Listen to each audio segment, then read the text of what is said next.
Everyone, welcome back to my channel RMB EduTech. আশা ৰাখিছো আপোনালোক সকলোৱে ভালে আছে আৰু আজিৰ এই ভিডিঅ'টোত আমি আলোচনা কৰিব লৈছো এটা গুৰুত্বপূৰ্ণ নটিফিকেশন আৰু সেই নটিফিকেশনটো হৈছে ডাইৰেক্টৰ অফ সেকেন্ডাৰী এডুকেশনৰ এডমিট কাৰ্ডক লৈ এটা নটিফিকেশন আহিছে আৰু বৰ্তমান এতিয়া আমি নটিফিকেশনটো কি আহিছে এবাৰ চেক কৰি লওঁ আহকচোন কি লিখা আছে এবাৰ নটিফিকেশনটো আমি পঢ়ি চাওঁ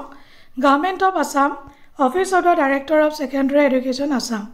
notice this is to inform all concerned that the TET-CAM recruitment test originally scheduled on 29th of December 2024 has been postponed and rescheduled to 19 January 2025 already admit card download korisile teloke ako fresh re-download koribo paribo yat likha ase the candidates can re-download their fresh admit cards by using their application number and password used while filling up of the forms when applied for the post by logging into the official website of the Directorate of Secondary Education Assam. This is that is madhyamik.assam.gov.in from 11 a.m. of 3rd January 2025 onwards.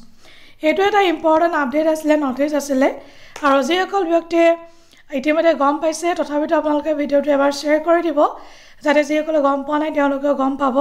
আৰু যদি ভিডিওটো informative বুলি ভাবিছে তেতিয়াহ'লে এটা like কৰি দিব চেনেলটো সাবস্ক্ৰাইব কৰিব নাপাহৰিব আৰু লগতে ভিডিওটো শেয়াৰ কৰিব নাপাহৰিব তো আজিলৈ আহো বাই বাই টেক কেয়াৰ জয় হিন্দ